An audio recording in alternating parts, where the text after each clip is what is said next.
Welcome to The Long Way Round. I'm your host, Malcolm Byrne, and you're listening to Radio Kingston, WKNY, 107.9 AM, 107.9 FM, 1490 AM, and on at radiokingston.org. And my name is Malcolm. Did I say that? I think I said that. Anyway, thanks for tuning in, as always, and I have a very special show for you tonight. My special guest in the studio, which I love to be able to do, is to have people in front of me and be able to communicate with them so that you can take the benefit of that yourself as the listeners. Meira Blaustein. Meira is the co-founder, executive, and artistic director of the Woodstock Film Festival. The festival, launched in 2000, has quickly become one of the most respected and influential regional film festivals worldwide. Meira has been successfully leading the annual festival, including its numerous year-round initiatives, for more than 2 decades. In 2018, Meira created the Woodstock Film Festival's annual Summer Youth Film Lab, a free 3-week filmmaking intensive for teenagers, which is now in its 6th year. In 2020, she founded the Festival Filmmakers Residency Incubator in collaboration with White Feather Farm Foundation. This 4-week residency launched in the spring of 2021 and is now a prestigious annual program. Meira is a filmmaker by training. She's directed, produced, and consulted on countless feature films, screenplays, and documentaries in various stages, from development through production and from editing to distribution. She's served as juror, speaker, mentor, workshop leader, and panelist at a variety of film festivals, universities, and special events throughout the U.S. and abroad. Meira has presented special workshops talking about independent filmmaking and about films in Bhutan, the Faroe Islands, Norway, New York, Florida, Texas, and more. Meira graduated from the New York City's School of Visual Arts and Cinema Studies after studying photography and film at the San Francisco Art Institute and philosophy and art history at the Hebrew University of Jerusalem. Meira lives and works in Woodstock, New York. Welcome to the show, Meira. Thanks for having me. I'll turn up your microphone so I can hear you even better. Now I can hear myself too, which helps. Sorry about that. It's okay. There's a one-person show here, so trying to make sure I get all the knobs turned on in the right way. So, how are things? How are you doing? I'm doing well. Today's Sunday, so it was a lovely day of seeing some friends and contemplating things and doing a little bit of work. And here I am. So I got an email send out from our fearless leader, Jimmy Buff, station manager, and he had said that you were looking for someone who might be interested in having you on their show to discuss your recent return from Israel. Yes. And Jimmy knows that, my show is kind of, it's a talk radio show with music, or it's a music show with talk. So, and it's usually on topics that are often hot topics or things that maybe other people don't want to touch because it's maybe sometimes a little controversial. Mm-hmm. But I like to try and keep out of the mainstream. And I thought it would be an excellent opportunity to talk about a subject that I'm also personally quite interested in. For one reason, of course, to keep things balanced is I've had twice on my show a young Palestinian journalist by the name of Ahmed Shemaya, who lives in Gaza. And, I've talked to him extensively about that situation for him living there. And I thought, I guess I'll start off by saying my best friend is probably the other Jew in Texas. His name is Craig Ross. He grew up in Houston, Texas, and he and his wife are constantly telling me about, for example, harassment that's happening, anti-Semitism that's happening in not just in Texas, but they've described a few situations. And we got into a long conversation about Palestinians and Israel and this, that, and the other. And finally he said to me, he says, look, I'm sick of people who don't really know or haven't been there having opinions on this subject. So I decided that perhaps I should try and talk to people who have been to the place, because for me that's more reliable. So I'd like you to, talk about your visit to Israel. And Okay, well, I was born and grew up in Israel. I lived there until my early 20s. But ever since then, I've lived here, and I'm not so young anymore. So I've lived here for quite a few decades, certainly much longer than I've lived in Israel. But I do have family and very close friends there. So I go visit regularly. I haven't been there for a while because of the pandemic. So this recent visit that I had from mid-February to mid-March was after a hiatus of potentially 5 years. It's either 4 or 5 years. I'm actually not quite sure. And I booked the flight ages, way, way, way before Netanyahu was reelected this year. So I was going to visit just to see friends and family and get away and be in beautiful place, beautiful weather, eat great food, and just have a wonderful time. But then once the elections happened, and it was a very dark day when the elections were. When Netanyahu won and began to form the government that he formed, it was a very dark day. I remember I was texting with an Israeli filmmaker friend of mine who lives in Brooklyn, and I just felt like I was mourning the death of Israel. I mean, it was a very dark day. And everyone in Israel, I mean, they were all in shock. I mean, everyone who, by everyone, I mean at least, I guess, half the country who did not vote for Netanyahu, and the country who did not want what is happening today to come to be. They were all in shock. And was it a similar feeling like when people woke up on? Probably. Probably. I think it was probably worse because you have to understand something that everything there is a matter of life and death. It's not just about economy. It's not about. The economy, human rights. I mean, there's a lot of things here, but you're not going to be. You're not feared to be attacked. You're not feared that you will be wiped out. And in Israel, it's actually real. So once, as it was getting close to, so I would say about 14 weeks ago, the Israeli public began the protest movement, going on these gigantic demonstrations. It started every Saturday, and then it moved into every Wednesday or Thursday, which would be like a day of disruption throughout the country, and then every Saturday it would be a day of demonstration throughout the whole country. And my friends would go to all of those. So I knew, as it was getting close to my visit, that I'm not just going to go to the beach and have fun. I'm going to go and demonstrate. So what happened was that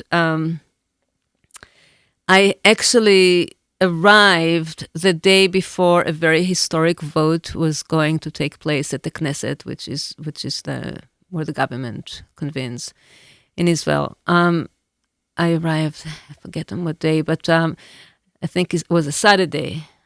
And Sunday, I think it was a Sunday, and the following day, Monday, there was going to be in the Knesset the coalition, which is 64 members in the coalition out of 120 members in the whole government. They were voting to de facto overturn redo the whole Supreme Court system, and it's a whole judicial coup that they have concocted. The couple, especially architect of the judicial coup in the Israeli government, Levin, who's the Minister of Justice, and I guess, lucky somebody who's another higher up in the Ministry of Justice, Rothman, and the other architects of the judicial coup. And the government that day was voting whether to go ahead with a judicial coup or not. And that was the first vote out of 3. They're supposed to vote 3 times. And after the third time, if the vote passes, then it becomes into law. So that was going to happen the day after I arrived. So Monday morning, totally jet lagged, I left Tel Aviv and I went with a girlfriend. And lots of buses were leaving from all over the country, including from various points in Tel Aviv to Jerusalem, where there's going to be a huge demonstration. And those buses that we at least got on, they were financed or funded by the high-tech community in Israel. The high-tech community in Israel basically bankrolls the economy in Israel. And they are also taking big part in a protest movement and in demonstrations, and they have the money to put in towards things. So they funded all those buses. So we got on the bus and went to Jerusalem. And, this was my first demonstration in Israel for a year. I mean, it's been ages since I was there for a demonstration. And one of the things that struck me upon arrival is that the sea of Israeli flags. Everybody was, holding an Israeli flag. I mean, white and blue everywhere. And I'm not a flag person at all. I mean, I myself don't, wave flags. And it kind of turned me off. I didn't understand it at first. I understand it now, but I didn't understand it at first. And it was incredible. It was very powerful to see all those flags. But I also just don't really. It felt like a very nationalistic display, which concerned me. Luckily, there were also LGBTQ flags and trans flags, and there were some Palestinian flags. There was some variety, which kind of helped me. But majority, of course, was white and blue flags. And there were a ton of people. And what I thought was so amazing, most of them were very young. They were in their 20s. The young generation. And they were so into it. They were singing and dancing and all these amazing, brilliant slogan that they kept on chanting, and all this music and drums, and it was just very powerful and kind of like almost like a street party, but it was really also very emotional. And we were marching for a while, then we gathered somewhere, and there were all these incredible, inspiring speeches. There was the first time also that I was introduced to one of the leaders of the protest movement. Her name is Shikma Schwartzman Bressler.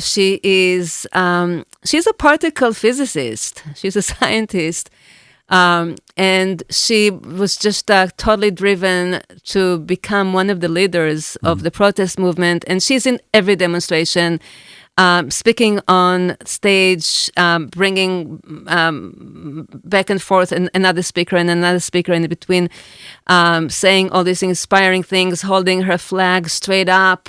She's a fantastic human being, and very inspiring and very cool, like in her jeans and T-shirt, and she always holding her phone and like reading something from her phone while her other hand holds the Israeli flag up high. So I, me and my, I somehow I get myself always to the very front. So I get my friend to we sneak through the crowd and we get to all the way to the very, very front. standing there right in front of the stage, and I see all the various ministers who are in the opposition that are walking around there, and everyone says, this is Tzipi Livni is here. She's so great. I wish she was a prime minister. And anyway, so there are all these great speeches, and then the whole crowd, I think there was like 150,000 people, starts a slow walk all around the Knesset. Took us about, I don't know, close to an hour to walk all around the Knesset. It's very big. And then after that, we got onto the buses and went back to Tel Aviv. While at the bus, my friend, who was checking her phone, of course, so that they passed the vote in the Knesset for the first time. So it was just, you went with this inspiring experience, and then boom, they just like didn't give a damn, like nothing happened, and they did it anyway. So it was right there then, it was this lesson of the two extremes and the amazing people who are uprising like that, and those who just simply, forgive me, don't give a damn, and they're just like bulldozing their way through no matter what. So that was the first day.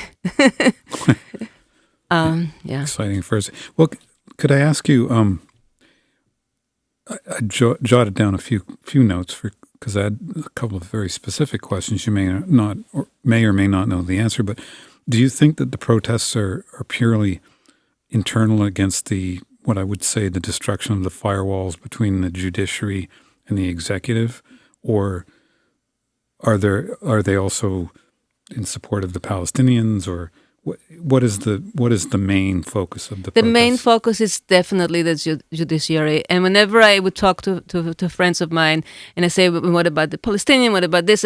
They'll tell me, yeah. I mean, right now we have to. I mean, you cannot. If you start muddying the waters, you'll not get there. You have to focus on this goalpost, which is to prevent the judicial coup.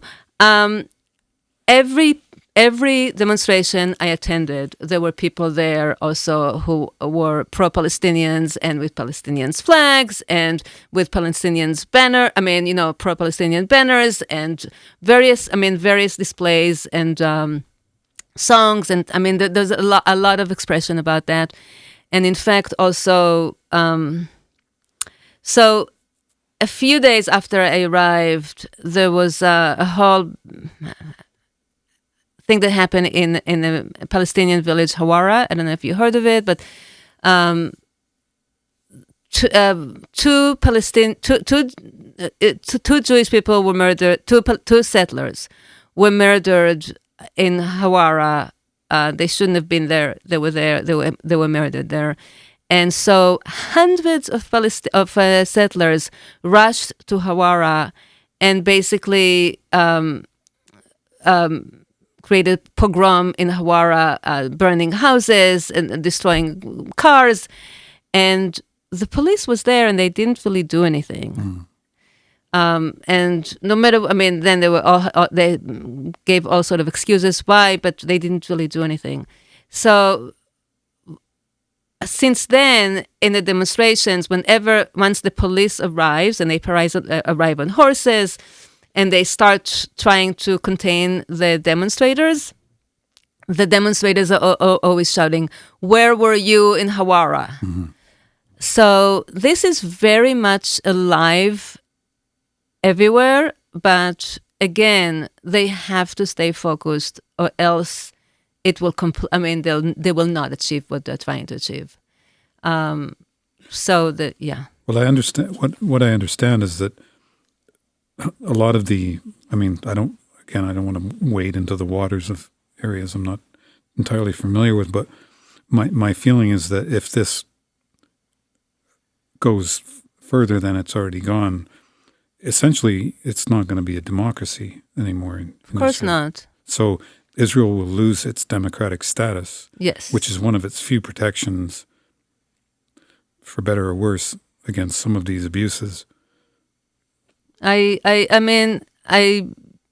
that's the biggest fear, that if the current government continues with its plan and Israel becomes a de facto dictatorship instead of democracy, the economy will collapse. The foreign relationship will collapse. The military will become very weak because it's a lot of the reservists will not serve anymore, and Israel can be attacked, and it can be really bad. I don't want to sound like this is doomsday kind of thing, but the price is very, very high. I mean, the stakes are very, very high here. And again, when I say it's a life and death, it is a life and death. I mean, when I was in Israel and they were reporting so much about the demonstrations in France, and they were very, very passionate, emotional demonstrations, and they were becoming becoming violent. There's, fires and this and that, and they're demonstrating because they didn't want, Macron wanted to change the retirement age from age 62 to 64. And I thought to myself, I mean, come on. First of all, it doesn't take much to get French people out in the streets. I wish Americans were a bit more like. I mean, this is okay. So you'll retire 2 years after. I mean, this is still, first of all, it's still very young. Excuse me, and second, and you have very good life, and here in this country in Israel, they're demonstrating for their lives. I mean, for their existence and for the soul of the country. Mm-hmm. So it's, and I knew there that it wasn't reported that much in the U.S. and outside of the country, because I was looking all the time for coverage, and I saw that. I mean, it was like what is it, needle in a haystack. The only time where there was major coverage was the day that when the defense minister told Netanyahu that he has to stop the coup, because the judicial coup, because it's really weakening the military, and Netanyahu fired him. So the country went on a national strike immediately. And within an hour after Netanyahu made the announcement, hundreds and thousands of Israelis were out in the streets. So there was this huge display, and phenomena that it did get coverage throughout the world. Mm-hmm. And then it died out again. So, what's happening in Israel is not dying out. I mean, it's today, Sunday, Friday. So many things happen in Israel Friday. Missiles hit the north from Syria and Lebanon, and they fell on homes. Missiles also came from the south, from Gaza. A terror attack in the center of Tel Aviv on the panorama by the ocean killed one Italian tourist and sent other 5 tourists to the hospital. And another terror attack killed 2 sisters, Orthodox Jews, settlers in the territories. They shouldn't have been there. So that was just one day. Mm-hmm. And it was in the middle of Passover. So, the whole country, Passover is a huge holiday in Israel, and in the middle of Ramadan, which is a huge holiday in Islam. So it was you're getting hit from so many directions, and the police was asking the protester not to protest on Saturday because the country was on high alert. So all the police wanted to be where they're supposed to be to maintain, for security reasons. But the protesters did not heed to that, and they went out to the streets anyway, and they protested because they're not going to slow down, they're not going to stop. And again, because it's their lives, and it's the lives of their children, and it's the soul of a country. I mean, yeah. Well, I've heard. Well, first and foremost, I mean, as far as Netanyahu is concerned, I was very shocked when I saw the election results because, suddenly Netanyahu's like the moderate, compared to Ben Gvir or somebody like that. But well, Netanyahu is also very intelligent. I mean, he's crazy and horrible, and he should go to jail.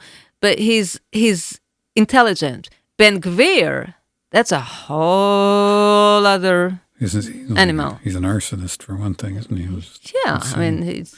But do you think that?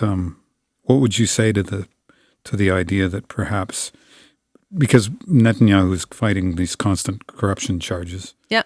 And I heard somebody say, a commentator the other day, say that they almost believe that this is some kind of psyops operation to like regime change. Netanyahu just like we're fed up with him. Let's get rid of him and get somebody in there that we.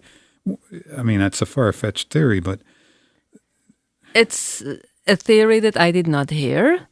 It seems a little far-fetched to me, honestly. Netanyahu. I mean, one of the problems in Israel, many problems, is that there's no term limits. Netanyahu has been, back and forth prime minister. 20 odd years I mean, now. yeah. I mean, it's like since '96, I think. Yeah. It's crazy. I mean, obviously, that's a whole other thing that everybody's now talking about. That Israel doesn't have a constitution, is the word constitution? Yeah. To be perfectly honest, I'm not so familiar with the political system in Israel. I know it's a parliamentary system. Yeah. So it's kind of modeled more of the British, yes, Canadian, exactly. British, Australian kind of system. Yeah, I mean, don't forget that Israel, before it became a state, it was under British mandate. Right. So it has adopted, when it became a state, it had adopted the British system. And it didn't. I think they just didn't have time to come up with a constitution. They have a Declaration of Independence, which really just basically talks about Israel as a Jewish state and inviting Jews from all over the world to come and live in Israel, and inviting the neighboring countries to be friends with Israel. But that did not last more than a day, because they were, they got attacked from all sides the day after the declaration. But I forget what I'm. Well, I'll tell you what we'll do. We'll go to some of our community announcements, and when we come back, I thought perhaps we could play some music. And maybe you can introduce the Barbra Streisand track. Okay. So we'll go to some breaks. Please stay tuned. We'll be back with you in just a moment with Meira Blaustein, my special guest here on The Long Way Round. The Radio Kingston Newsletter. El Boletín Informativo. De Radio Kingston. Conseguilo. Get it. You can sign up for the newsletter by going to radiokingston.org and clicking on Contact Us in the upper right-hand corner. Conseguilo. Encuéntranos en nuestra página web radiokingston.org. Get it. Hi, I'm Sharon Williams from the Ulster County Office of Employment and Training. If you're looking for a summer job, we may be able to help. We're taking applications for the Ulster County Summer Youth Employment Program. You can earn $15 per hour and work up to 40 hours per week. Work sites represent a variety of businesses and organizations that support youth work experiences. To qualify, you must live in Ulster County, be between the ages of 14 and 20, meet household income qualifications, and most importantly, want a summer job. Applications are available until May 19th. To get more information, please call us at 845-340-3170. Or if you're ready to fill out an application, you can visit us at ulsterworks.com. Radio Kingston. Many voices. Many voices. Many voices. One community. Hi, this is Dan Reinhardt. Join me every Monday night at 7 p.m. for Sport Talk here at Radio Kingston. For 42 years, we have interviewed national and local sports figures, getting the pulse of what is happening in the world of sports. We also connect with the sports authors and writers covering the national and local sports scene for a flavor a little different than your regular sports show. So join me every Monday night at 7 p.m. right here at Radio Kingston, AM 1490, FM 1079, and anytime at radiokingston.org.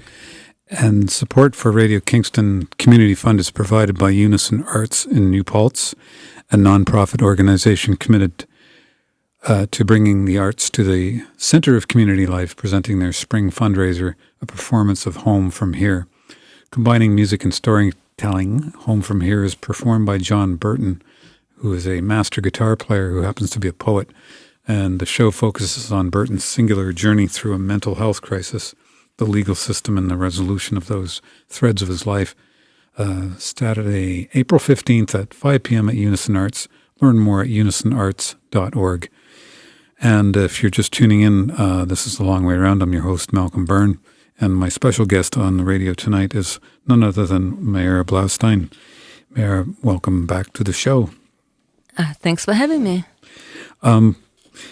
You had kindly put together a list of some songs for us to listen to intermittently throughout the show, as is the custom here. And the first track that you'd requested is, it's called Hatikva. Hatikva, which is the national anthem of Israel. Hatikva, the word Hatikva means hope, the hope, by the way. Ah, good to know. So, but give me an intro as to why this particular version is the one that you wanted to play. Let me plug in my friends, Rivka Thatcher, who's texting me here while I'm on the radio, and she's the one actually who suggested and reminded me. Barbara Streisand, we're going to listen to her version. She first sang Hatikva and to Golda Meir on Golda Meir's, I think, 80th birthday. And Golda Meir was the prime minister of Israel from the late 60s to the early 70s. She was there also during the 73 war. She was the first and only female prime minister in Israel. She was really great. I'm named after her. Not really. My name is Meira. I'm not named after Golda Meir though, but it's the same kind of name. And Barbara Streisand, sings. I mean, her voice is obviously heavenly, so she sings it beautifully.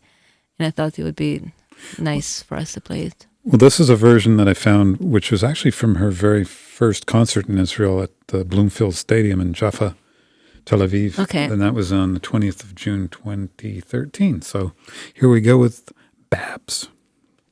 Based on a poem written in 1886, I found out, titled Tikvatenu, which means our hope.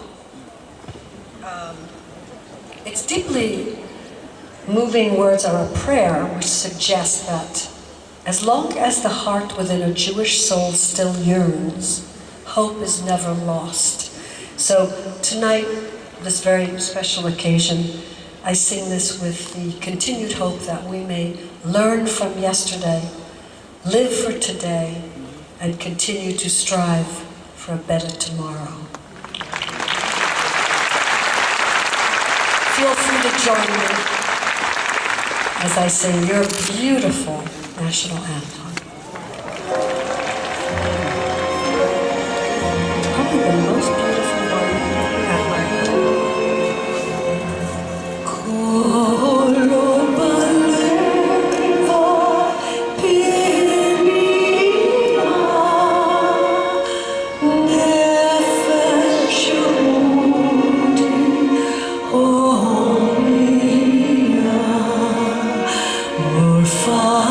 Fate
That was Barbara Streisand singing the Israeli national anthem.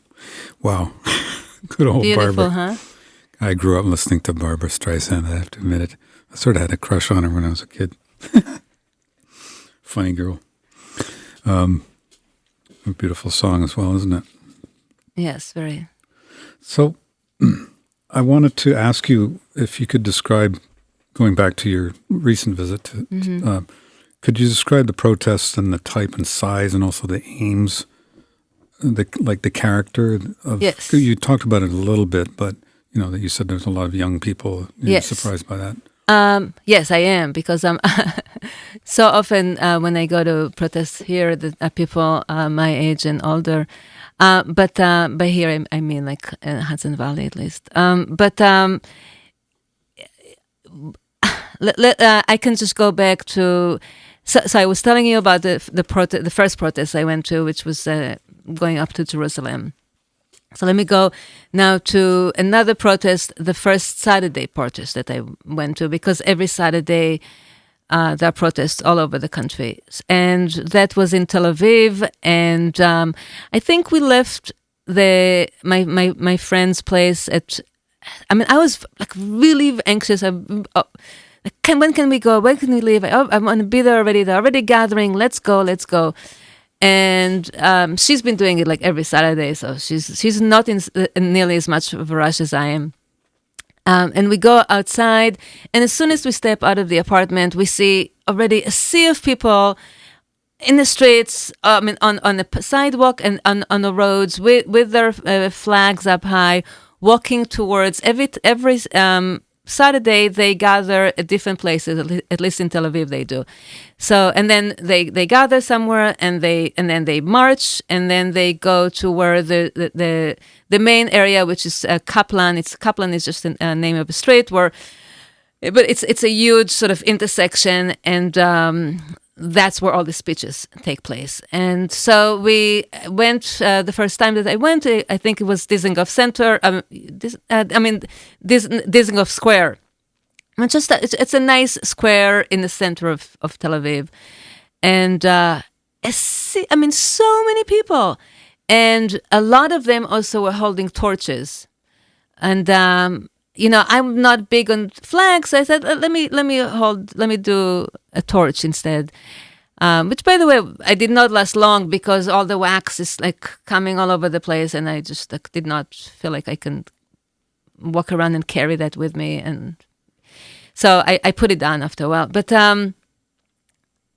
one of the things that struck me, of course, first of all, how many young people, and how much music. There's a lot of people with all these different drums, and also all kind of like horns, and they are singing a lot, and everybody knows all those songs. And there's a lot of people also with megaphones, and they start a chant, and then everybody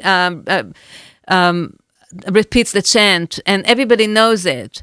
And I started to get to know all of those chants, and started to chant with everybody else. And so for like an hour, we are just gathering in that square, singing and chanting, and all these slogans and all these banners.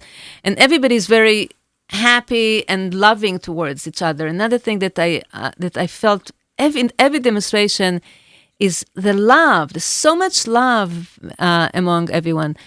And then at some point, we start marching, and my friend and I walked behind one of there are all these different groups with drums and playing and singing, and with megaphones, and so we just walked behind one of them, and so we sang with them, and we chanted the slogans with them, and we got to Kaplan, and wow, it was, I think that time it was, if I'm not mistaken, it was either 150 or 200,000 people who gathered there, and it was just like,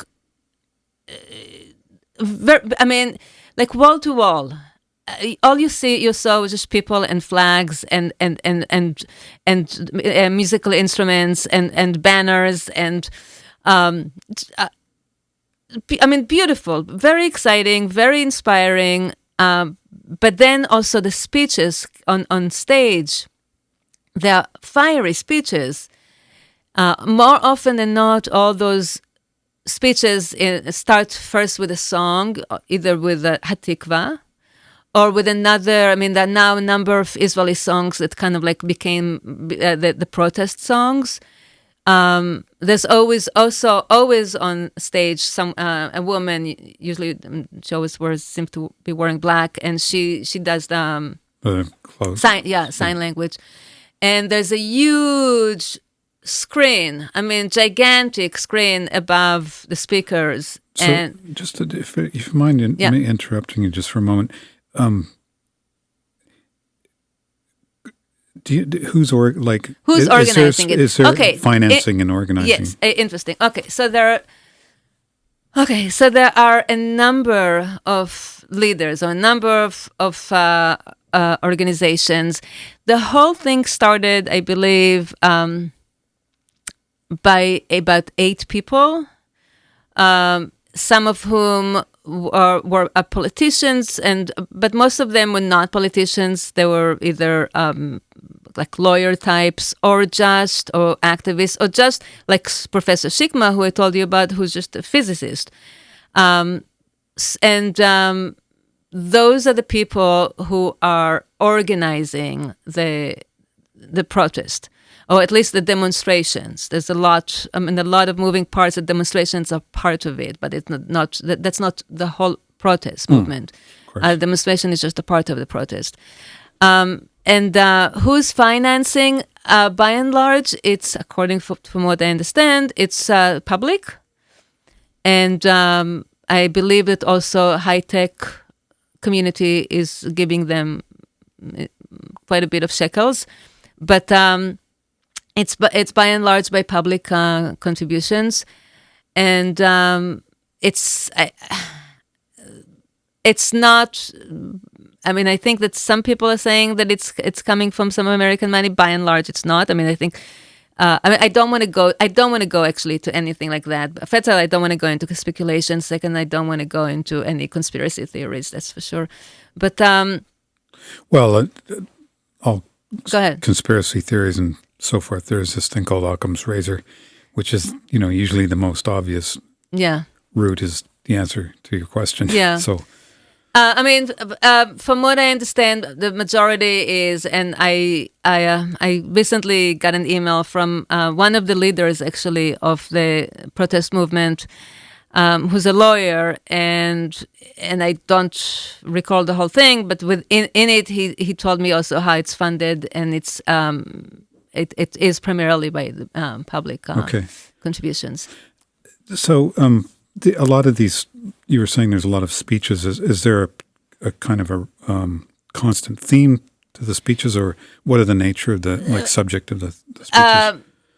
The main. I'm going to close the door. Sorry. Okay, I'll continue talking in the meantime, because that your listeners will not drop into silence. The cleaning staff got here.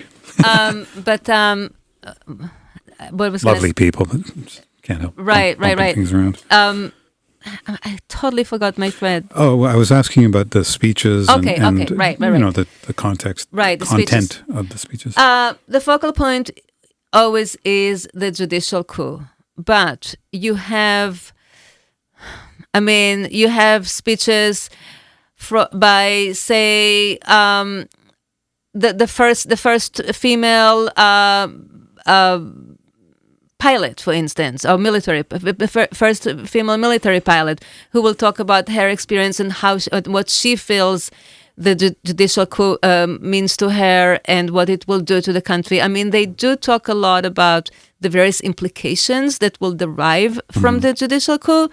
So they're not just tunnel focused on that, but you have, by and large, a lot of it is a call for action also, and rallying up the troops, to continue to demonstrate. But they have, I remember a leader of the LGBTQ movement. She was talking a lot about what the LGBTQ movement stands to lose if the government will continue to pass the laws that they're planning to pass, because part of the whole thing is also limiting a lot of the human rights across the board, including for women, including for LGBTQ community, including for Palestinian. It's across the board. So there's a lot of speeches about a lot of those different aspects. But the focal point, again, and it has been explained to me many times, has got to remain the judicial coup. But it does seem, from what I understand and what I've seen and from what you've described and things I've read, it seems like it's a struggle for the heart and soul of Israel. Yes, 100%. And I can yes, and I can tell you, there is such a cross between inspiration and being inspired and excited by the amazing spirit of the country, of the nation now, but also such sense of despair and like, what am I going to do? Like, where am I going to live? What's going to happen? And I should, my kids should leave. They should not stay here. They don't have future here. And what's going to happen with my money? And it's like there's so much fear of what's to come, or what can come, what may come. But there's also, and every time they go out to the streets, they're filled with hope again, because it's so inspiring. Right. Well, I'd referenced my friend Ahmed, the Palestinian journalist, and the first time I interviewed him was probably about June or July of last year. Mm-hmm. And then the second time I interviewed him was earlier this year, and it was just after the elections. Right. And his mood was very different. Oh, God, yeah. I can imagine. He was very depressed. Yeah, just of course. He literally said, things are going to get worse, and he didn't express a lot of optimism in that sense. So, which is terrible, because there have been moments when we've often thought, there could be a way forward, but with this very, very radical, it seems to me that some of these far right, am I okay if I say Zionists? Is that a bad word, or is it? It's your show. You can say whatever you want. No, but I don't. Again, referring to my friend. No worries. If I refer back to my friend Craig, he's like, "Look, you're going. Totally what do fine. you know?" This. It seems that it's gone from how can we live together to let's just get rid of these people. Yes, they just shouldn't be here. Excuse me, but one of the ministers, Smotrich, the finance minister, actually said it in public. He said, "Let's wipe them out." It's so, and that's one of the things that these are Jewish people whose ancestors went through the Holocaust, went through pogroms, been persecuted for so many generations, and who've said after the Holocaust, never again. And now they're doing it again to others. They're doing to others what they said will never be done to them. Well, they often say the oppressed become the oppressor. Well, that is something that I simply cannot. It's very hard for me to look at, to see, and that's why I think that people like Ben Gvir and Smotrich and all of them. They should go to jail, but they should certainly not. They should be kicked out of the government. And there are, and I'm not sure I want to get into that conversation, but there are ways to do that. It's I feel like it's not all is lost when there are brilliant people who are not stopping and are just forging ahead to try and stop this, and they're brilliant and they are very, very dedicated. So I think that as long as these people are acting on behalf of what's good, of what's moral, of what's sane, Israel has a chance. You have to understand that Israel is an incredible country. I think it's one of the most beautiful places I've ever been to, and it's brilliant. I mean, in terms of science and technology and medicine, I mean, it's unparalleled what they have achieved. And well, I mean, one of the great contributions in my mind, because I remember having I'm being a bit silly when I say this, but I was having a debate with my father about the value of marijuana products, okay. CBD, okay. THC, and so forth. Because he was like, well, there's never been any studies. I said, Dad, Israel has been studying this stuff for 35 years. They know everything about it. There's lots of studies that were done in Israel about. I mean, even today, I was listening to NPR about something. God, I don't remember even what it was. And the interviewer was talking to some professor in Tel Aviv University who discovered something that has to do, I think, with cancer, if I'm not mistaken. But some sort of technology and medicine discovery. So, I mean, it's every day, and I mean. There's just so. I mean, there's so many brilliant minds there, and this country should not be destroyed by zealous, extremist fanatics, people who have never served in the military, have never done anything productive for the country, and they're not qualified to be doing what they're doing. See, it sounds so. It's like we're looking at a small mirror image of the United States on a certain level, because when we asked ourselves on whatever day it was, November 5th of 2016, we said, well, who voted for that person? And then you realize that a third of the American public that voted for. Yeah. But it's not all of Americans, that's the hard thing. And I think one of the mistakes that we often make, I mean, people did it with the Black Lives Matter movement. They do it with LGBTQ, trans people, and I'm sure it happens with Jews as well. It's like they're not a monolithic group of people. Not, the idea that all Israelis, all Jewish Israelis or non-Jewish Israelis all feel the same way is a mistake. Of course. There's so many different views, just like there's so many different kinds of gay, straight, and lesbians, and bis, and black people, and Latinos, and of course. I mean, just like, you're American, okay, so you must be a Trumper? No, of course not. So sorry. Just because you're American, it doesn't mean you're a Trumper. So the same thing about... or if you're a Muslim, you're a radical terrorist or something. Exactly. Yeah. I mean, the generalization is but never good. But, I mean, who are the people that voted for these people? I mean, where does this group of people come from, and how did they get this much power? Yeah, well... so this is where I have to be careful not to sound... just I have to be careful.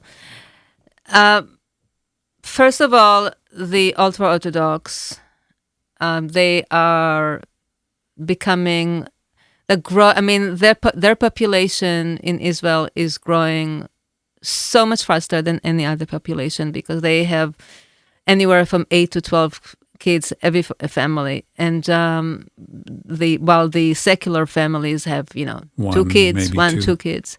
So they're multiplying very fast. In fact, the projection is that in 10 years they will be 50% of the population, which is very scary. So there's that population.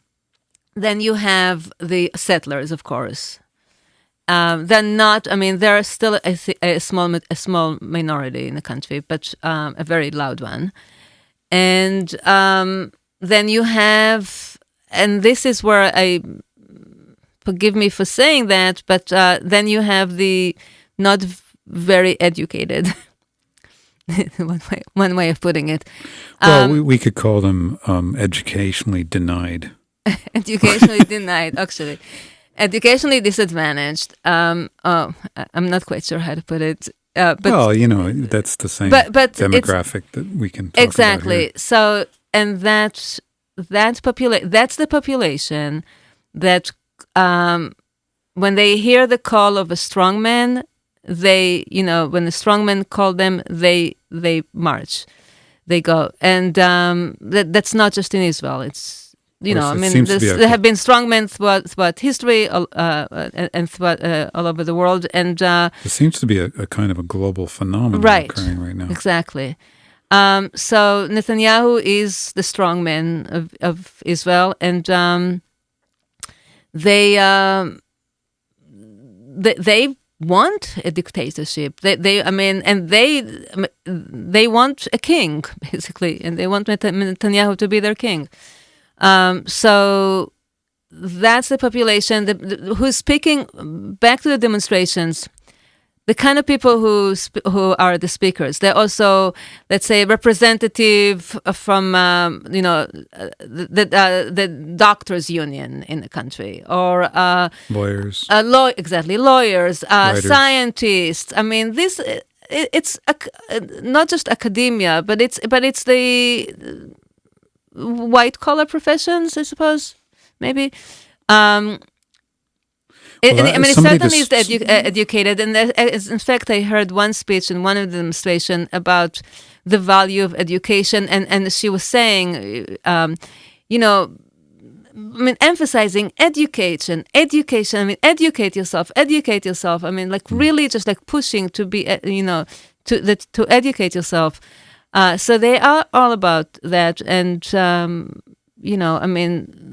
education is we know is if you want to fight poverty, if you want to fight crime, if you want to fight any of those things, education, you fight it with that. So it certainly helps eradicate poverty, especially when women are educated. Exactly. Well, I guess I had heard someone describe the demographic as more of the protests as more like, quote, the intelligentsia. But seems like a caricaturization of that. It's really not true. It is such a diverse. It's so diverse. I mean, you have Orthodox Jews who are demonstrating. You men and women. Well, I've heard a lot of rabbis outspoken about it. Yes, definitely a lot of rabbis demonstrating.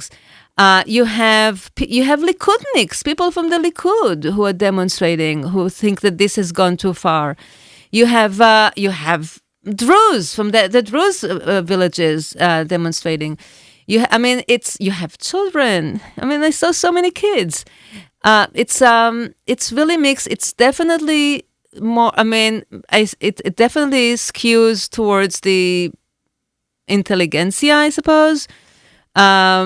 People with higher education of all, throughout the spectrum, from doctors to writers to pilots, and It is. I mean, I find that the diversity of those who are out there on the streets is actually such a good representation of the country, and at least in terms that part of the country that is aspiring for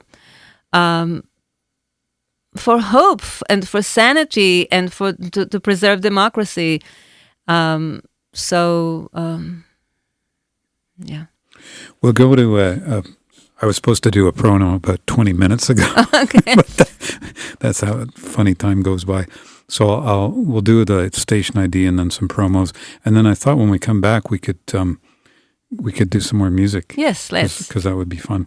So stay tuned. We'll do some promos. We'll do station ID, and we'll be right back with Meira Blaustein here on The Long Way Around. Hi, I'm Chris Hewitt from the Hudson Valley Current. We publish a news magazine called Midtown Lively. It's good news every month, and it's focused on food, art, and exchange. So you'll see articles about your friends and neighbors, features about local current exchange members, and on-the-street interviews with people who work and live in Midtown Kingston. We also feature recipes from Tilda's Kitchen and letters to the void. If you'd like to give us a classified, a funny poem, a joke, or fun fact, you could submit one to us. Learn more at midtownlively.org.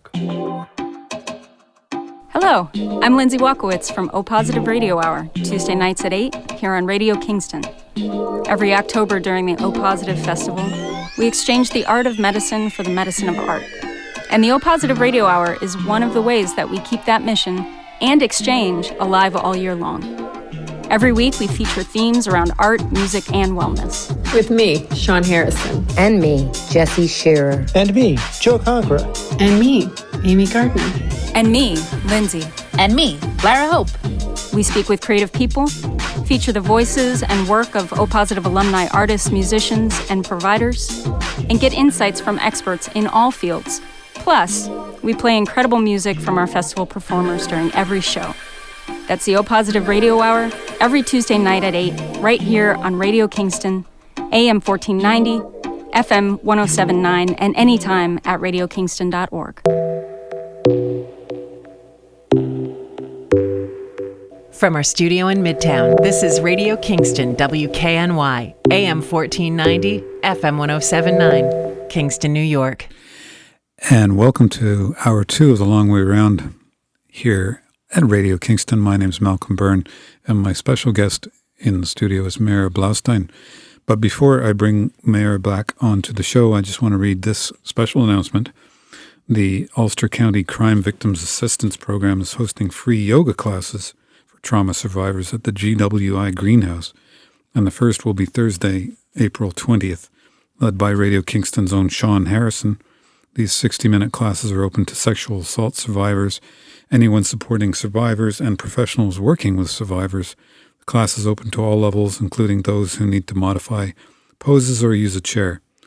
There will be a mix of physical movement, breathing exercises, and mindfulness practice. Free yoga for trauma survivors.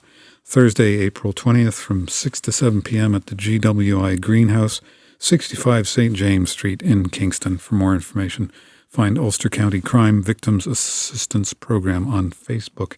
And I can vouch for Sean Harrison. I did study yoga with her many years ago. She's wonderful. So please show up. If you have any trauma you want to work out in a yoga-like practice, that would be a good place to do it. Hi, Meira. How are you doing? I'm good. You said before we went off while we were off the air, you get very emotional, and I said, that's good. That's what we want. Oh. Speaking of emotional, I thought maybe we could play some more music. I was going to play the Bob Marley track, Get Up, Stand Up. Do you want to tell me why this song resonates with your heart? Well, I mean, I was, when you asked me to select song, I was just thinking about protest songs, because this is what we're talking about in the show. And this is, I mean, that's a song that speaks to me about protest and about, standing up to oppression. Doesn't get any better than Bob Marley, that's for sure, when it comes to that. Bob Marley, he had such a special gift, him and John Lennon, I suppose, for the most part, to be able to say something political, but do it in a way that didn't sound preachy. Yeah. That's why, especially Bob Marley, he's so good at that. Wonder what he'd be saying these days. Anyway, Bob Marley, Get Up, Stand Up.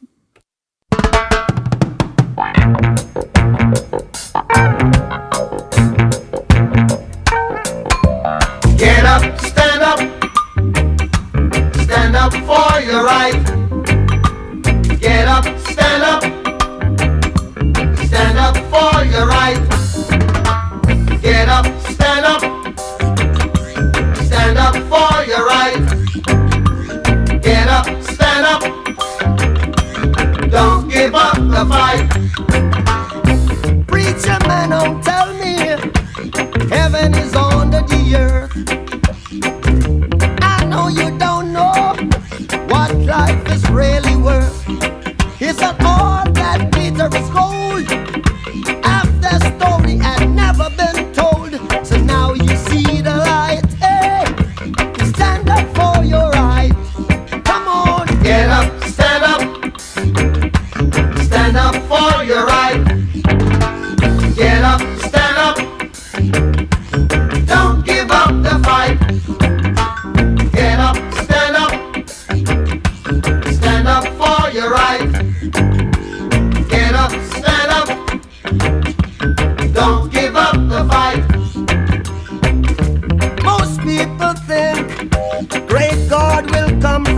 sky.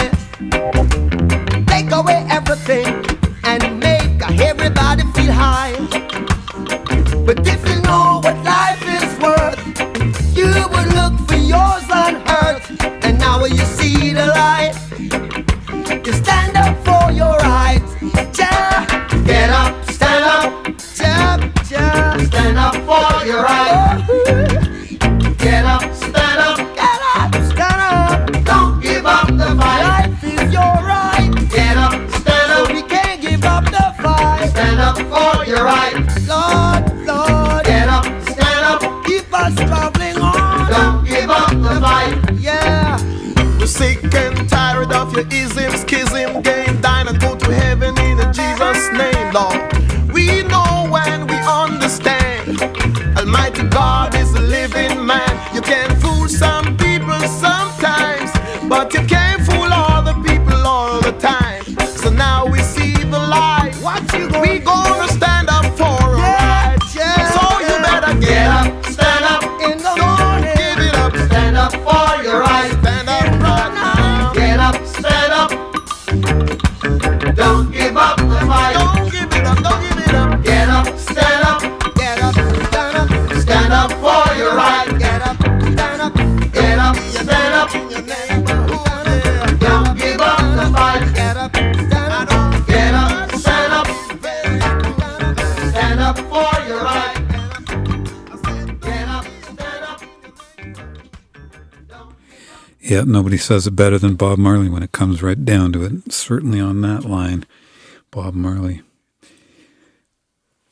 I forget where we were when we took a break, but you know, I was referring to the fact that, well, when you walked into the studio, you seemed quite a little bit flustered, really, and emotional. And you said you've been feeling very emotional because this is like your trip from Israel really did something to you, changed you in a way that you'd never been before about Israel and about your identity and about the identity of the country.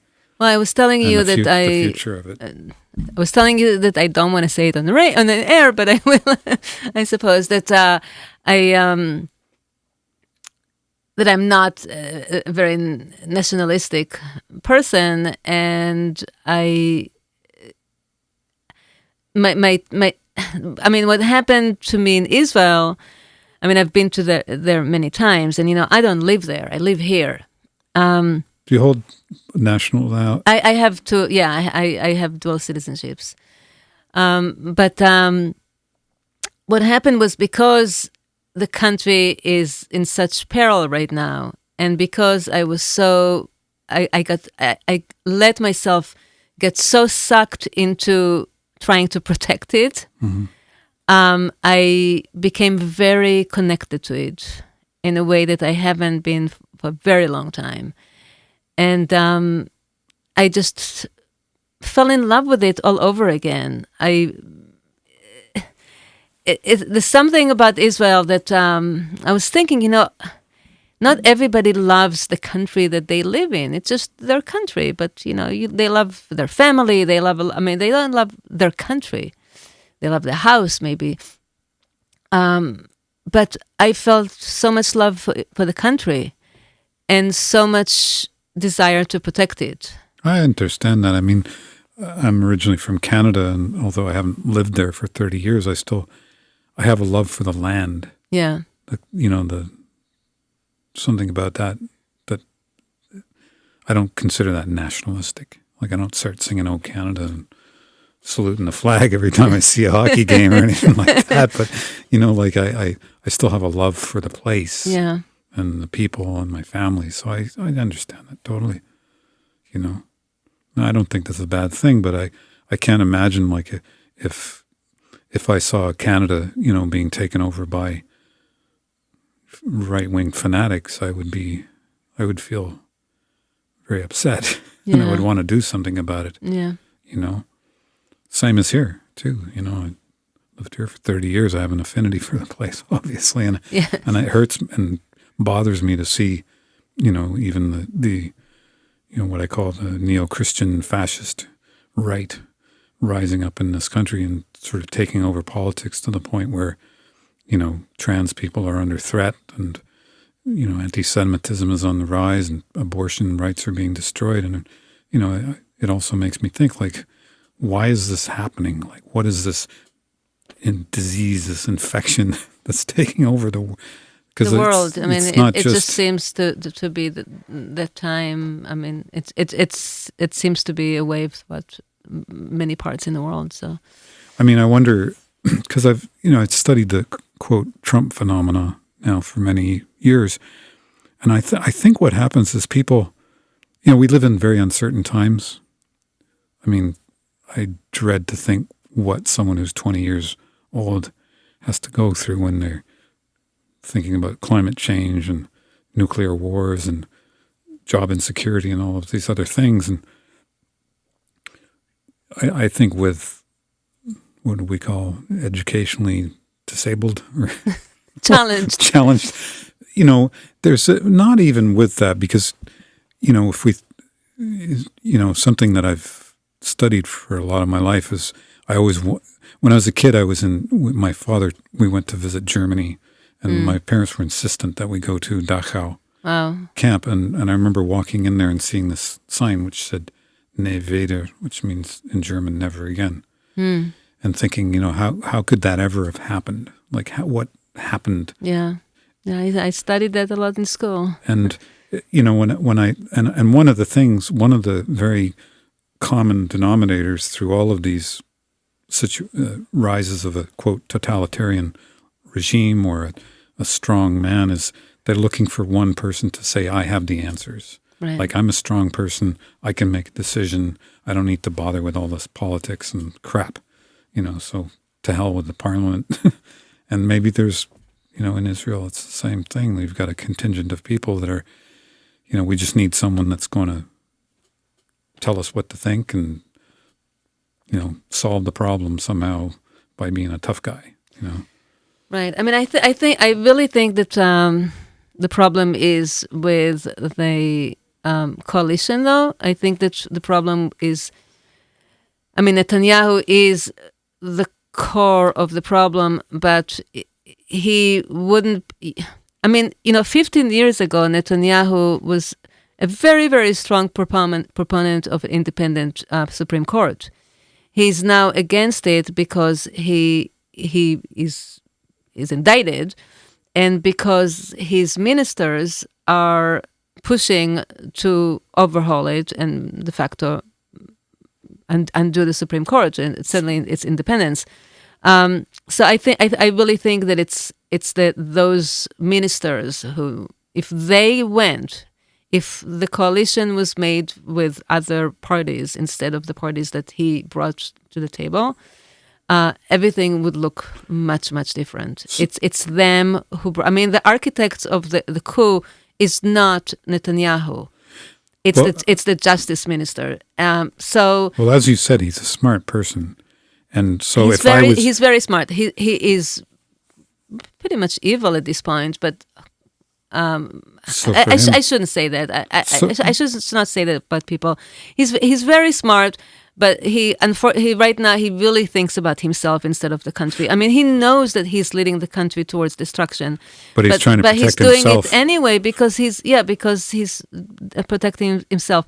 It's there were all these times when I was there. He kept on all these demonstrations and all these things going in the whole country is on fire. And every few days he was flying to another country. He was flying to Italy. He was flying to Germany. And every time he was flying, no pilot, all the pilots, every pilot that he tried to get to be his pilot refused to fly him.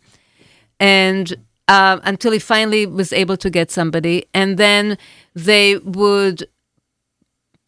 protested outside of his house, so he couldn't leave his house. They protested outside. They protested on the road leading to the airport. So he had to take a helicopter because he could not drive into the airport. Now you have to understand, this is not here like here where everything is you have.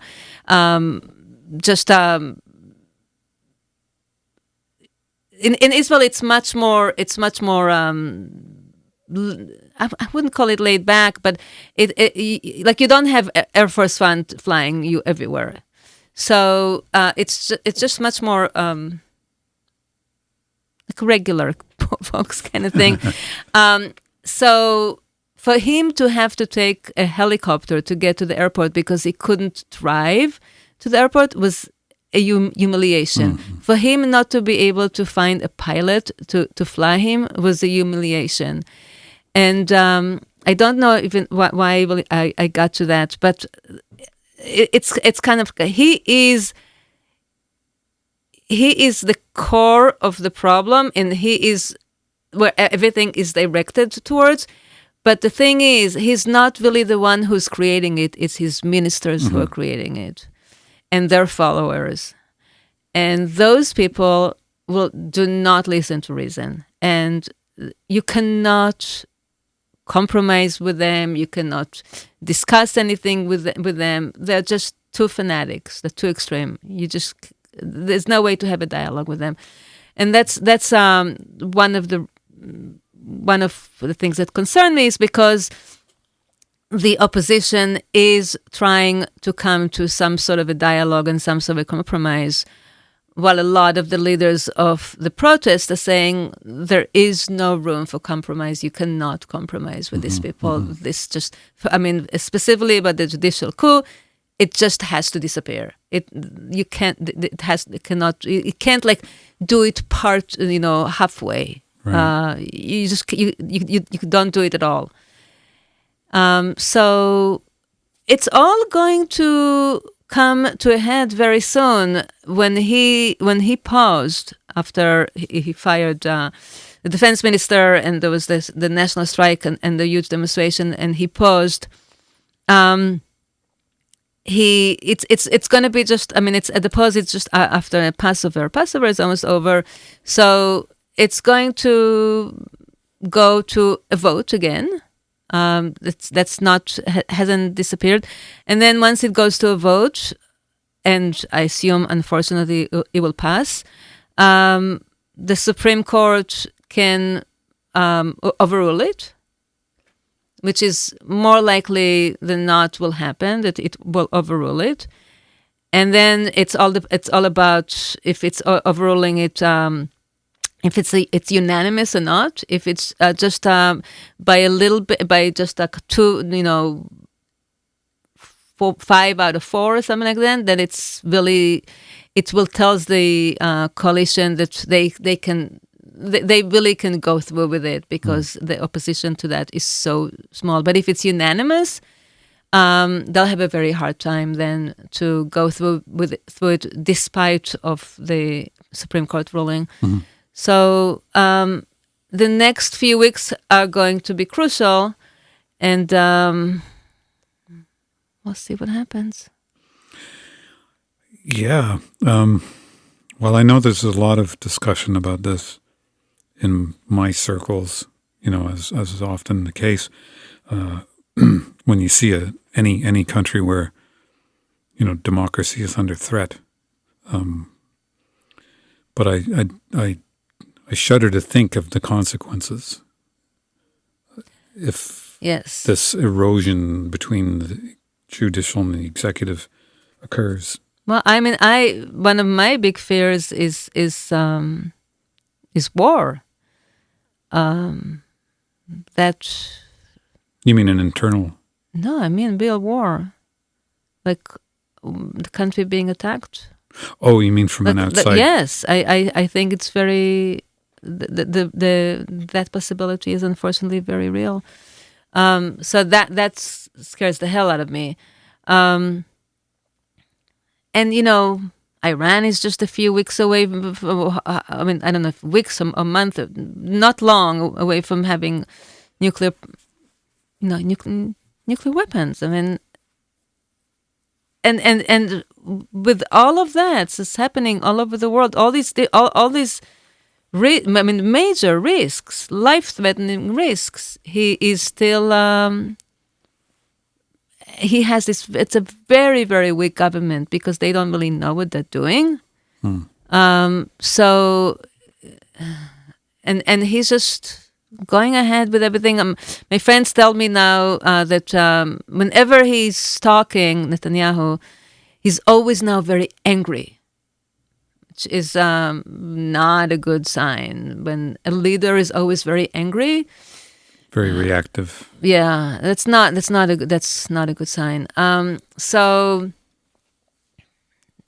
it's not. I mean, it's definitely scary, but I try to remain also hopeful, because again, there are wonderful, wonderful people fighting very hard for democracy and sanity, and I hope that they will be the ones to. Well, I had a conversation twice. I've had a journalist named Chris Hedges on the show, and Chris has been struggling, for years and years and years against the system. And he said to me once, "We may not win the fight, but at least we tried." Yeah, well, I want Israel to win the fight. I just a couple of days ago, a couple of Polish judges sent a video message to Israel. Oh, really? Yeah, 2 women justices sent a 2-minute video message in English to Israel,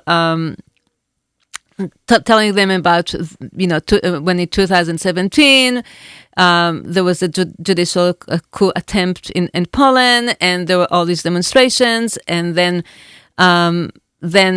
it slowed down a bit, so the demonstrations subsided, and then the government sort of pounced and just went ahead with the judicial coup anyway. And they were also talking about what is called salami system. I don't know if you've heard of salami systems. No. Salami system, and they were talking about it in Israel too, is when you pass things one by one, one layer and then another layer and then another, and you're not noticing because they're doing it like that. Yeah, they're passing this one law and then they're passing that other law, and now you can't wear something in the streets. Well, that's what the Germans did. And exactly. The Nazis. Exactly. That's the salami method, and. So okay, so now I can't now you can't eat bread in a hospital during Passover in Israel. Okay, not the end of the world. So now women can't go somewhere. Okay, no, I can live with that. And then pretty soon and more, and before you know it. So they were warning of this. Your human rights. All your rights have been taken, and the country is a dictatorship, and it's too late. You can't do anything about it. So that they were warning about this. Yes, they're warning. Don't let that happen. Yes, they're warning about it big times. And Israel is a very, very smart. They certainly know, but it was incredible to see. Yeah, I remember a famous quotation by the Minister of Propaganda, Joseph Goebbels, who said, if we'd have tried to do all of these things at once, people wouldn't have accepted it, but because we just slowly, but then when you look at the change over the course of 5 or 6, 7 or 8 years, it's wow, like how did we end up here? And I feel the same way here in this country sometimes too, to a degree, about different things, but similar things. Yeah. That we don't really consider, it's just this right now. That's not good, but hey, whatever. And then the next thing and the next thing. And then suddenly you realize this huge thing has happened and you can do nothing about it. Exactly. Yeah. It's too late. We're going to go to some more promos and then we'll come back and do some more music. Oh, what's the next song? We have Talking About a Revolution by Tracy Chapman. So we'll come back when we come back, we'll go straight into the song. Sounds good. But I think the song speaks for itself. Oh, yes. We don't need to preamble that one. So stay tuned.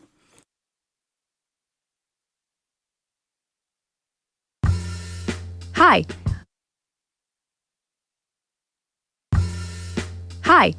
I'm Christine Hine from People's Place. Volunteers are the life force of everything we do. Are you a social person? Can you lift 15 to 25 pounds? We could use your help with the donations to the thrift store. Or maybe you'd like to help set up classes or find out how to share your special skill at our Wellness Empowerment Center. Do you have carpentry or basic repair skills? We could use your help at the whole facility. Or maybe you'd like to serve food at the cafe. And if you're bilingual, we could use your help everywhere. For more information, stop in and visit us at 17 St. James Street or click the volunteer button at peoplesplace.org. Hi, I'm Nate Brogan. Join me for Heart Song Radio, Sunday nights at midnight. We're processing and decompressing from our emotions together. I must admit I wanted you to save me. Now I'm sat on the ground feeling half crazy. Sometimes I talk about therapy stuff. The shame-bound individual is like a fox that's been trained to hunt itself to exhaustion, while the hounds sit back and enjoy the show. And sometimes I play some really goofy shit. Home Depot, 12-foot skeletons. I wish that I could wear hats without looking like a little lad, or looking like a little league dad, or looking like a guy named Chad. That's Heart Song Radio, Sunday nights at midnight after Freedom Highway, here on Radio Kingston, AM 1490, FM 1079, or anytime at radiokingston.org. And Clearwater's kicking off the beginning of its sailing season with the first sail of the mighty Hudson River sloop Clearwater, Sunday, April 16th in Kingston. On board, you can meet the sloop crew at the fish tank to see critters from the Hudson River. See the captain at the helm take a turn at the tiller and join in the traditional moment of silence broken by song. There will also be live music on board by Radio Kingston's own Callie Jane McKenzie. Tickets are $80 for adults with discounts for Clearwater members and children. To sail, you'll need to bring proof of vaccination from COVID-19, including all updated booster documentation.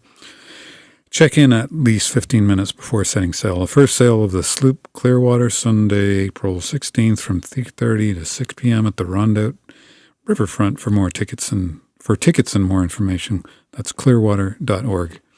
And as promised, we're going to listen to Tracy Chapman's Talking About a Revolution.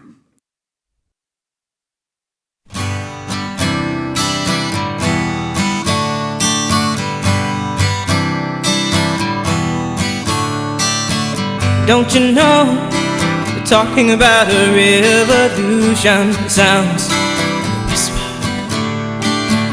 Don't you know, we're talking about a revolution. It sounds like a whisper. While they're standing in the welfare lines, crying at the doorsteps of those armies of salvation, wasting time in the unemployment lines, sitting around waiting for a promotion. Don't you know, talking about a revolution. It sounds whisper. Poor people gonna rise up and get their share. Poor people gonna rise up and take what's theirs. Don't you know you better run, run, run, run, run, run, run, run, run, run, run, run. Oh, I said you better run, run, run, run, run, run, run, run, run, run, run, run. 'Cause finally the tables are starting to turn. Talking about a revolution. 'Cause finally the tables are starting to turn. Talking about a revolution. Talking about a revolution, while they're standing in the welfare lines, crying at the doorsteps of those armies of salvation, wasting time in the unemployment lines, sitting around waiting for a promotion. Don't you know, talking about a revolution sounds a whisper. Are starting to turn, talking about a revolution. Yes, finally the tables are starting to turn, talking about a revolution. Oh no, talking about a revolution. Oh no, talking about a revolution.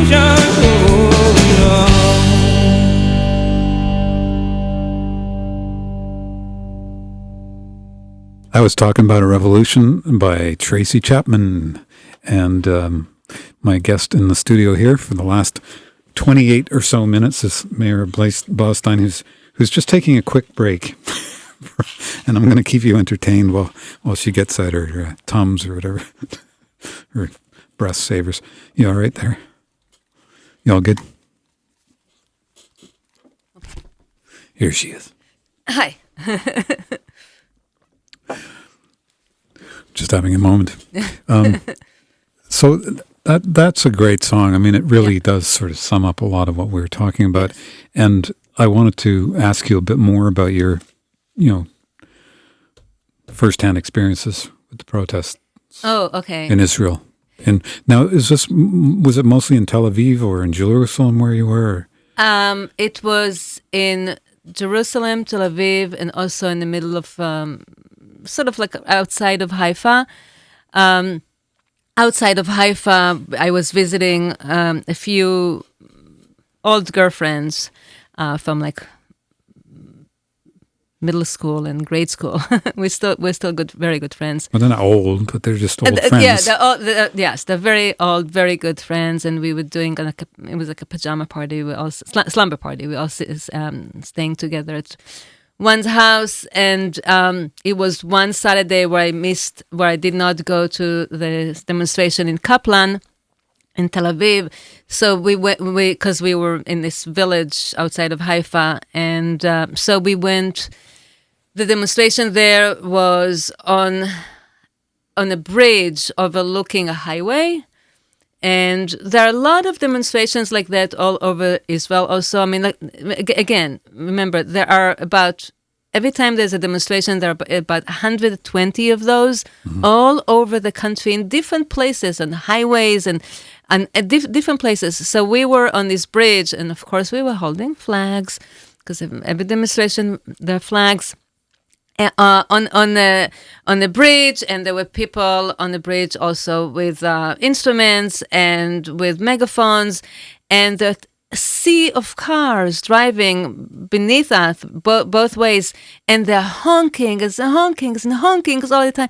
There was one car though that drove past us, I remember, and the guy opened the window and yelled some profanities at us, idiot. But we basically ignored him, and but everybody else, all those cars driving below us were just honking all the time, and it just felt like it's a different kind of excitement because you're not with everybody like that, but you saw how you're affecting all those cars, and it was so wonderful to see that all kind of people, who knows who's driving those cars, they're all types, right, and they're probably driving home. So that was really great in its own way. And then another demonstration that I'm recalling right now is I think it was on a Thursday. So every Wednesday or Thursday there's a day of disruption in the country now, and they're blocking highways all over, and they're doing all kind of disrupting things throughout the country, and universities closed and hospitals strike and all kind of things. So that day, there was a big demonstrations outside of the main courthouse in Tel Aviv, and the people who were demonstrating and giving speeches, that was all the doctors' union, doctors, I think doctors and nurses, but I think it was primarily doctors. So I just sort of inserted myself among all. I was probably the only the only person who did not work in the medical profession. Everybody had certain flags and certain uniforms and certain things that they were wearing.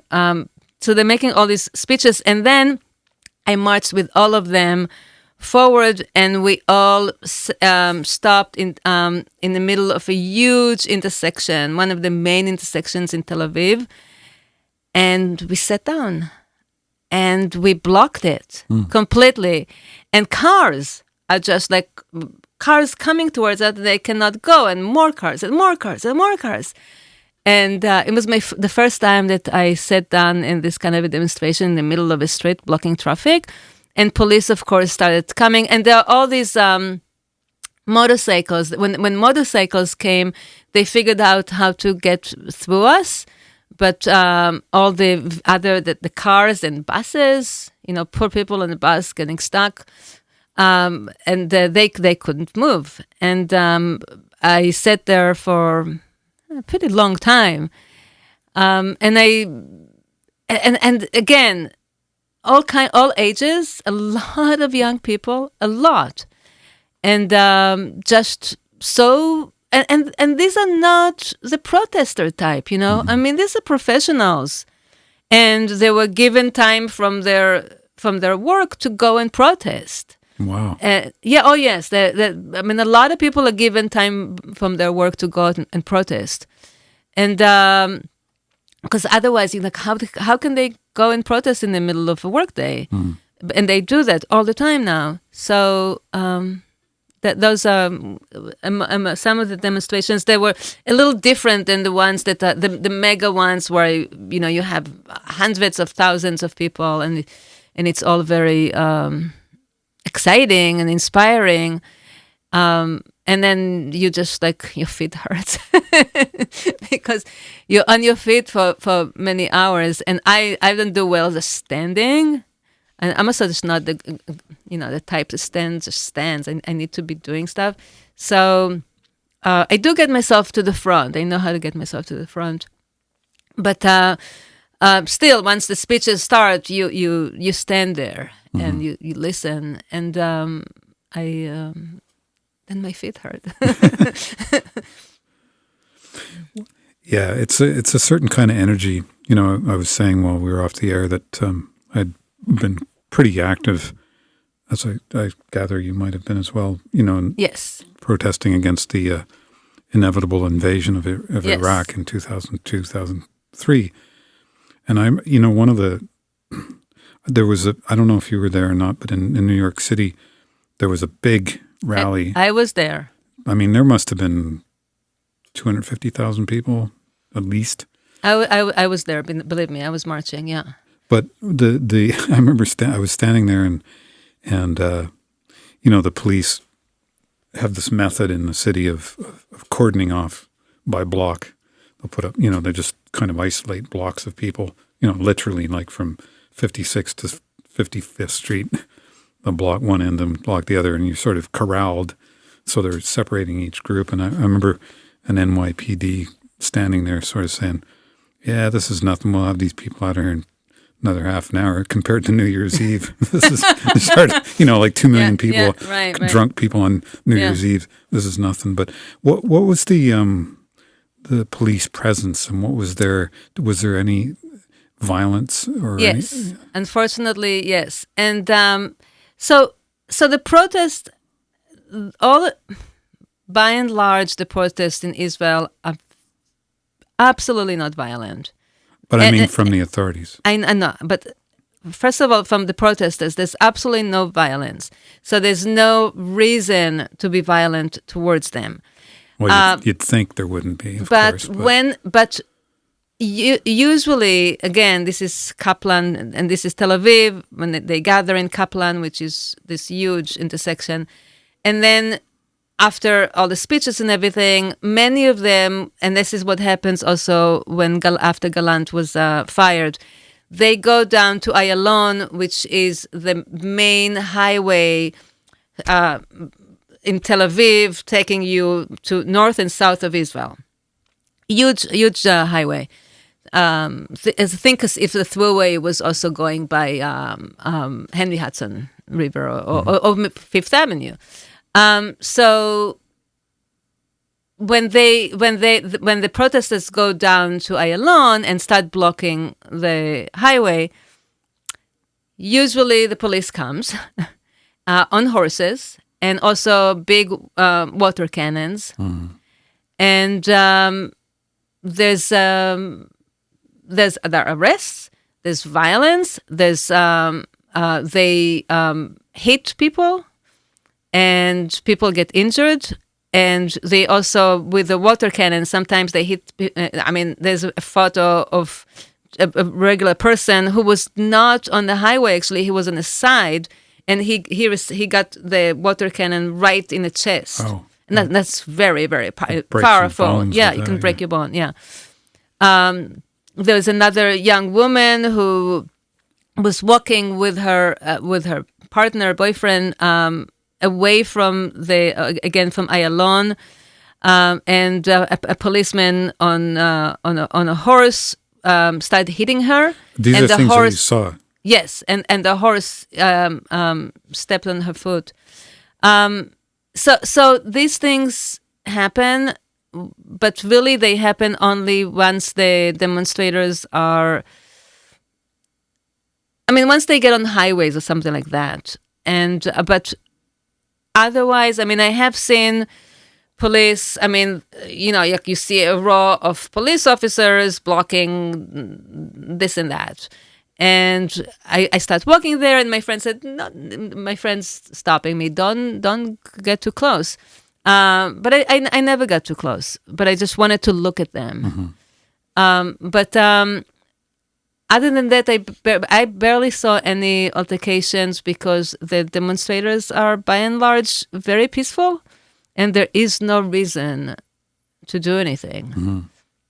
They're not setting fires. Except in Ayalon, they did set fires. So they're not burning down Bibi's favorite bistro, like they're doing to Macron in Paris. It's there was one thing that happened. It was very funny, but I'm actually not quite sure it was funny. It was during one, I forget what day it was, that Sarah Netanyahu. There was a demonstration, of course, always demonstration. And Sarah Netanyahu went to get a haircut. The country is on fire, and all these things happening, and she decided to go get a haircut at some, hairdresser. Her hairdresser, who's usually, we found later, goes to her home to give her a cut. But she went to the hairdresser. Somebody there saw her and called and tweeted something that she's in that hair salon. So a whole bunch of demonstrators surrounded the hair salon. And she couldn't leave for hours. And it made all the news, and helicopters came. It was a whole big thing. And then afterwards, the word was that actually Sarah planted that, and she wanted to distract people from whatever was going on so that they'll pay attention to her and will sort of draw the demonstrators to the hair salon instead of their causes. But I don't know. I don't even know why I don't know what made me think of that. But it was a subject for conversation for at least a whole day. First of all, everybody was very happy to hear that Sarah Netanyahu, that they gave her such a hard time, and then they thought, oh, maybe she actually tricked us. So, well, there's an old saying down in Washington D.C. In politics, everything is smoke and mirrors. Yeah. Sort of, while you're looking over here, something else is going on over there, and I wouldn't say it's any different over there than it is here. Let's do some more music. Yes. Before we run out of time. Which one? Well, you'd requested a change is going to come, and although I love the Sam Cooke version, which of course is the classic version, I thought you'd be interested to hear a version that I was involved in recording by the Neville Brothers with Aaron Neville singing. Let's hear it. It's probably my favorite version of this song besides Sam Cooke. So this is the Neville Brothers, Change is Gonna Come. I was born by the river in a little tent. Oh, and just like the river I've been running ever since. Oh, it's been a long time coming, but I know change gonna come. Oh, yes it will.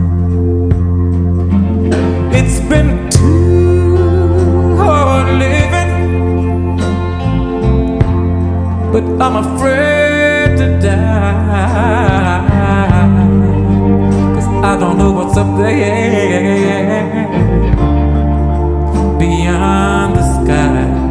Oh, it's been a long time coming, but I know a change gonna come. Oh, yes it will.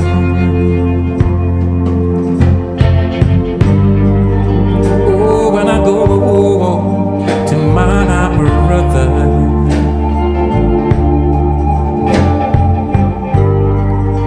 and I say, brother, help me please.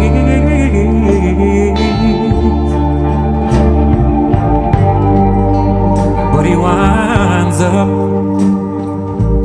knocking me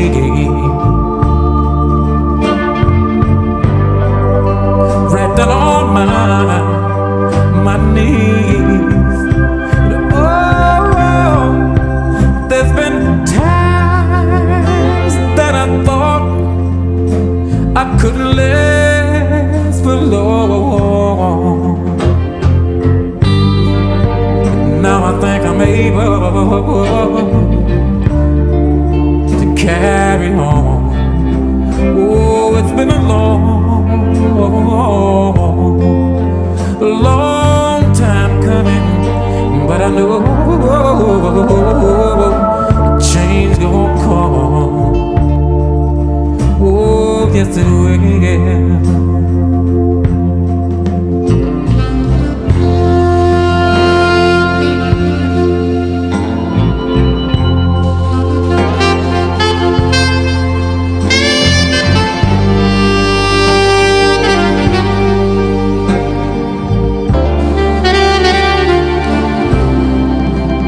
It's been a long time coming, but I know change gonna come. Oh, yes it will. Oh, it's been a long time coming, but I know change gonna come. Oh, yes it will.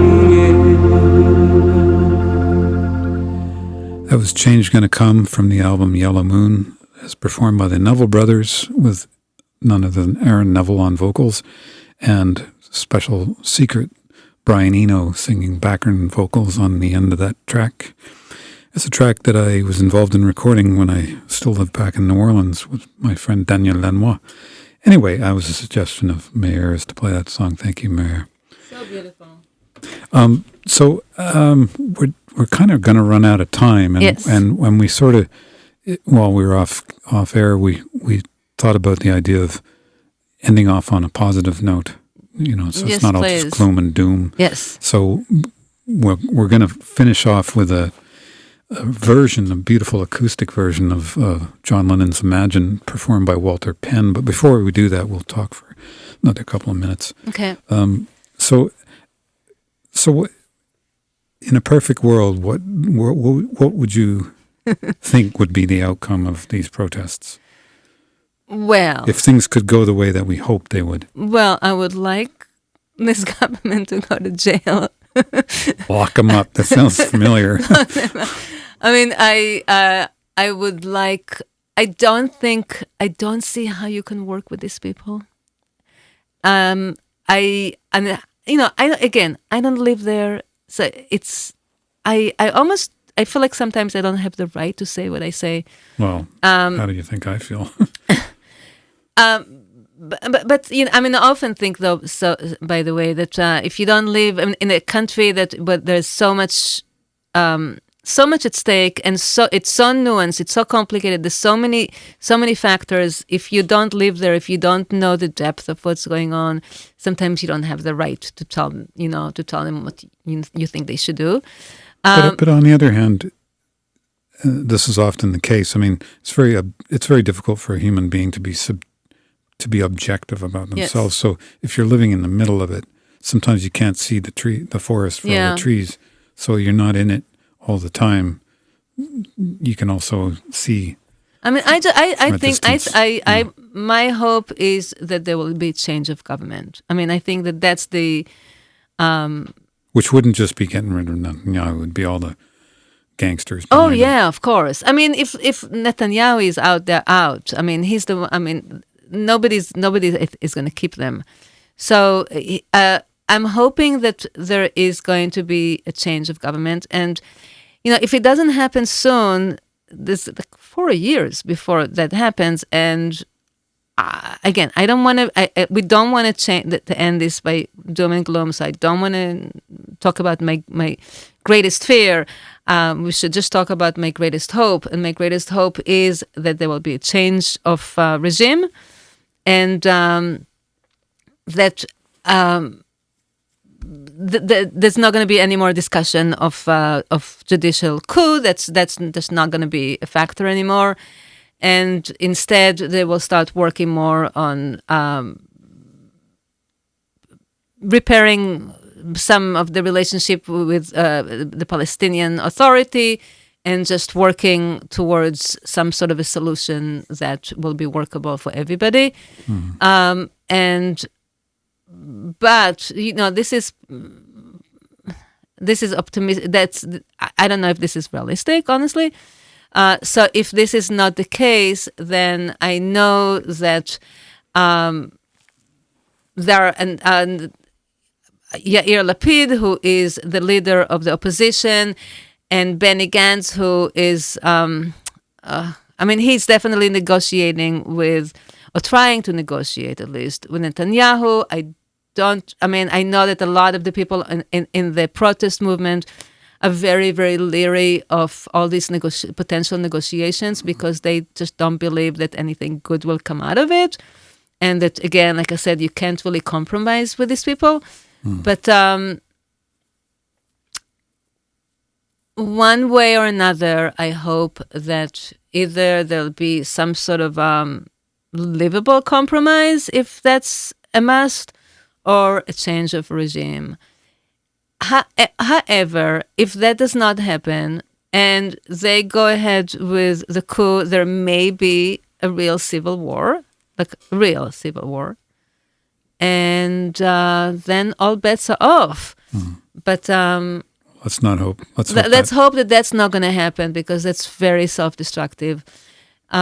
So let's hope for some sort of positive solution, either some reasonable negotiation or a change of the regime.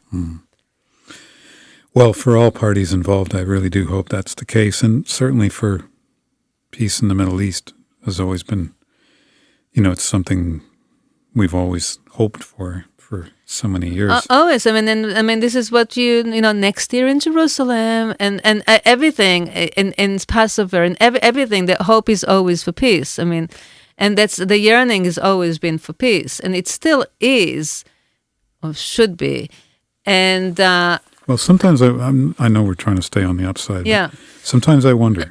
I really do think that the quote merchants of death would rather not that be the case. There's a lot of money to be made from conflicts, arms dealers and all the rest of it, and that. Whether you're in Israel or United States or Ukraine or anywhere else in the world, China for that matter, that for me is much of the motivating force of why I do this show now, is to try and work against that, the sort of constant idea that violence is the only solution to every problem, and well, I want to leave this show on a positive note. So I really want to say that there is an unparalleled movement in Israel towards a positive resolution and towards a peaceful resolution. And there was one, I think, German publication that said, "What a nation!" And it really is, what a nation. What's happening in Israel now in terms of the protest movement, it certainly has never happened in Israel, and has never happened period, because it's such a large majority of the population that has been uprising again and again and again. I mean, last night was the 14th Saturday that they've been protesting, hundreds of thousands of people all over the country. So I have to believe that these people are the future and hope of the country. And many of them, like I said, are the youth. Yeah. I was going to reference that. Yeah. There's so much hope there, and I hope that these people will lead the country towards light. Well, I think the younger generation. I mean, I'm talking like post-millennial generation, people, kids literally like in their late teens and early 20s. I think they're more socially aware.